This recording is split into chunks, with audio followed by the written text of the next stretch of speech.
Hello from Kingfisher, Oklahoma. Today we're looking at 2 Kings 7 and 8.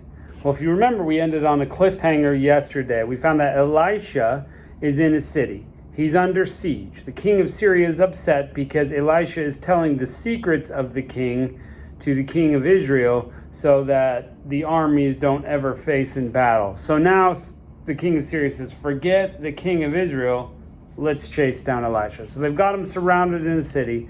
And it's siege, so there's a famine. People are eating donkey heads, and they're eating dove's dung, and they're paying ridiculous prices for them. There's cannibalism happening. It's horrible. Then Elisha receives word from the God that prices are going to be cheap for real food. And one of the guys for the king goes, What? That's ridiculous. Even if heaven opened right now, that could never happen. And Elisha says, it is going to happen. You're going to see it happen, but you're not going to be able to eat of it. So 4 guys that have leprosy are sitting at the gate, and they're like, oh, man, first of all, we got leprosy. Second of all, we're starving to death. Hey, we're going to die here. We might as well go see if we can get some food from the Syrians. Maybe they'll feed us. What's the worst thing that could happen is that we'll die, which we're going to do here. So they head over and they find the camp of the Syrians empty. They're just under siege. They're starving to death, but here's an empty camp. And they find food, and they find clothes, and they find treasure, and they find all sorts of things, and they start stashing this stuff away, and they're all excited, and they're like, wait a minute, there's a siege on, people are going to find out we did all this stuff, let's go tell them. They're not really interested in feeding everybody, they're just interested in not getting caught. Oof. Anyway, so they go tell it. Sure enough, it's so. They send some messengers over just to scout it out. Sure enough, well, news gets out in the city. Syrians are gone. They've been chased off. They've run away. The Syrians thought that they heard the chariots of Egypt coming to attack them, and so they just fled. It was God. God scared them away. Anyway, so all the people come stampeding out. They're so hungry. And the guy holding the door, the guy who said, it'll never happen. God could never feed people at those prices. And anyway, he gets trampled to death. So he knows that they're running out to get food, but he doesn't get to eat it. Short-term prophecy, absolutely true. Man, I wish we were keeping a tally of this. Maybe next time we do something like this, we will, but it is ridiculous. I saw a thing today, it's like 1,800 prophecies of the Bible have come true. It's all these short-term ones. They said it, then it happens, or medium-length ones. You know, there's some ones still hanging out there about the end of the world and how that's going to go, but 1,800 prophecies true. And we keep reading them, it seems like, every day. Oh, yep, there's another one. There's another one. So anyway, success. Elisha's free. People are fed. They plunder and pillage Syria. Well, another thing, Elisha gets word that the woman whose son he helped come back to life, he says, listen, there's going to be 7-year famine. You should flee. Sure enough, she flees, goes to Philistia for a few years, 7 till the famine's over. She comes back, her land is gone. And then she goes before the king and cries out, please help me, please help me. Someone's taken my land and it's mine, I get it back. And Gehazi, the servant of Elisha, says, sure enough, that's this person and this is how it happened.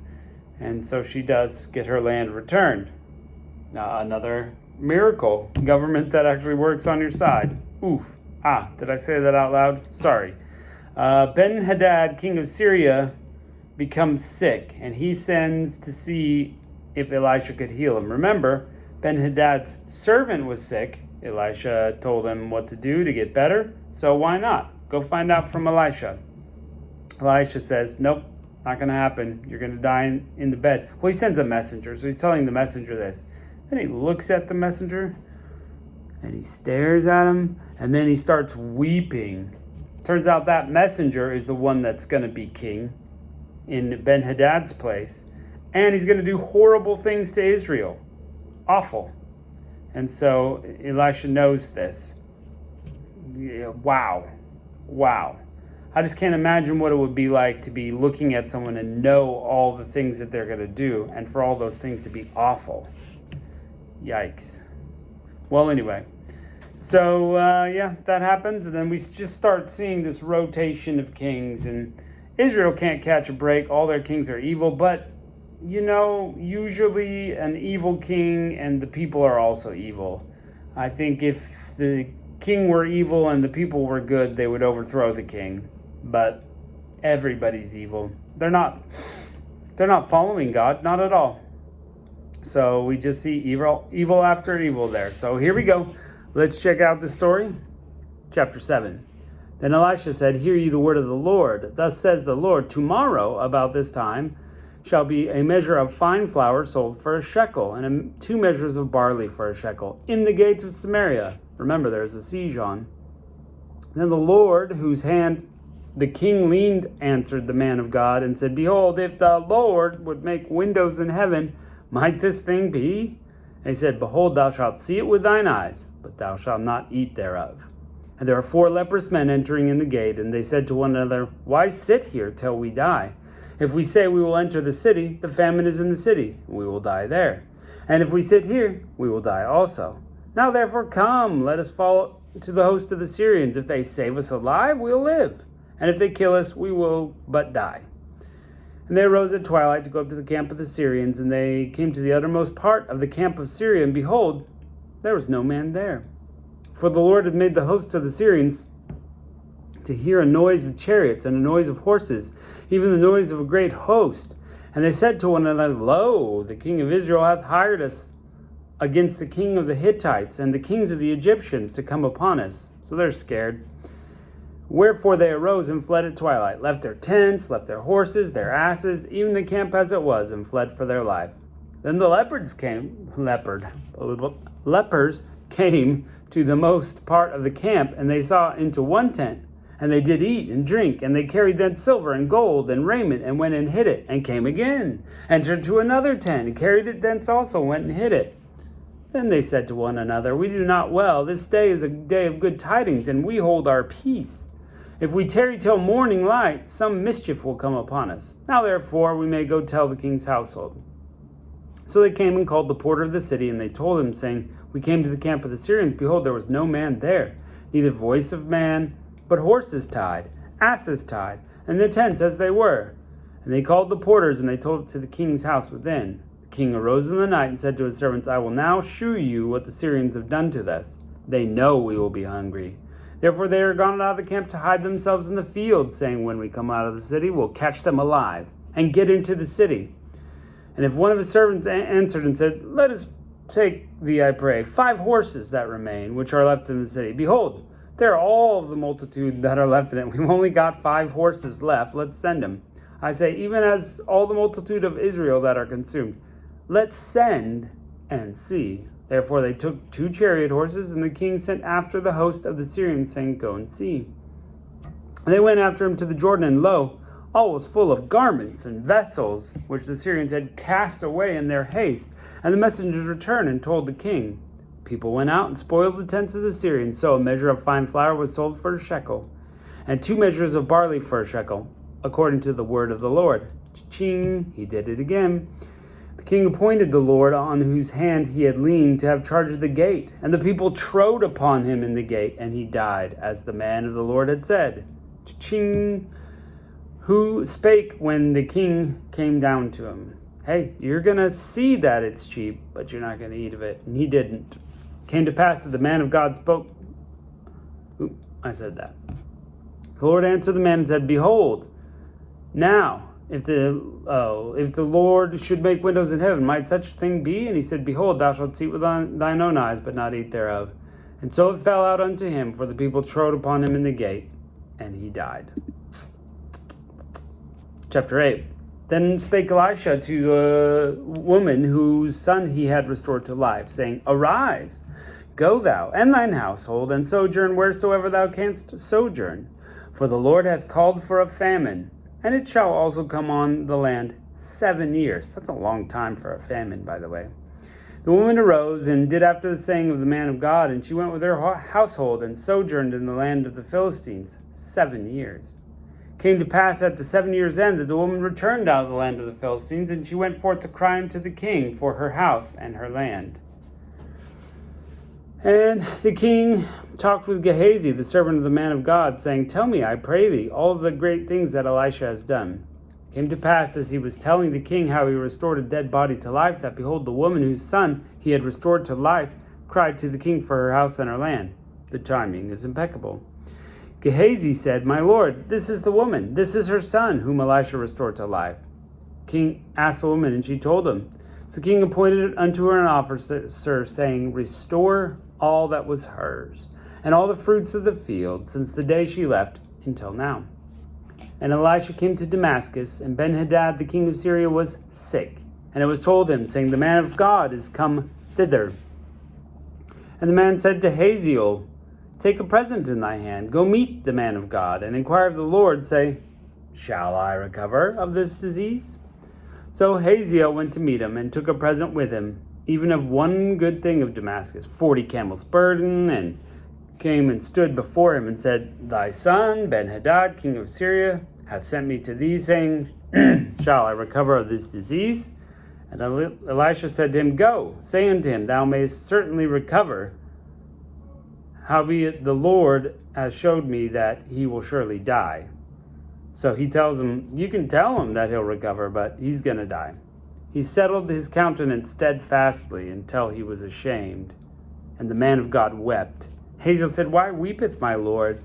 He answered, Because I know the evil that thou wilt do unto the children of Israel. Their strongholds wilt thou set on fire, their young men wilt thou slay with the sword, and wilt dash their children, and rip up their women with child.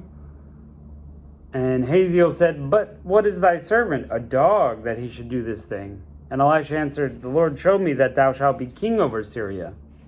And he departed from Elisha and came to his master. He said to him, What said Elisha to thee? He answered, Thou shouldst surely recover. And it came to pass on the morrow that he took a thick cloth and dipped it in water and spread it over his face, so he died. And Hazael reigned in his stead. And in the 5th year, Joram the king of Ahab, king of Israel, Jehoshaphat being king of Judah, Jehoram the son of Jehoshaphat, king of Judah, began to reign. 32 years he was when he began to reign, and he reigned 8 years in Jerusalem. And he walked the way of the kings of Israel, as did the house of Ahab, for the daughter of Ahab was his wife, and he did evil in the sight of the Lord. Yet the Lord would not destroy Judah for his servant's sake, and he promised him to give always a light unto his children. So it's for David's sake that he's keeping him alive. In his days, Edom revolted under the hand of Judah and made a king over themselves. So Joram went over to Zair with all the chariots with him, and rose by night, and smote the Edomites that compassed about. And the captains of the chariots and the people fled into their tents. Yet Edom revolted from under the hand of Judah unto this day. Then Libnah revolted at the same time. The rest of the acts of Joram and all that he did, are they not written in the books of the Chronicles of the kings of Judah? Joram slept with his fathers and was buried with his fathers in the city of David. Ahaziah reigned in his stead. In the 12th year of Joram, the son of Ahab, king of Israel, did Ahaziah the son of Jehoram, king of Judah, begin to reign. 22 years old was Ahaziah when he began to reign, and he reigned 1 year in Jerusalem. His mother's name was Athaliah, the daughter of Omri, king of Israel. And he walked the way of the house of Ahab, and did evil in the sight of the Lord, and so did the house of Ahab, for he was the son-in-law of the house of Ahab. It's just evil, evil, evil, evil. And really, the question is, how long is God going to put up with the evil? And he went with Joram, the king of Ahab, to war against Hazael, king of Syria, in Ramoth Gilead, and the Syrians wounded Joram. Joram went back and healed in Jezreel the wounds which the Syrians had given him in Ramah. Yet he fought against Hazael, king of Syria, and Ahaziah, the son of Jehoram, king of Judah, went down to see Jehoram, the son of Ahab, in Jezreel, because he was sick. there you go.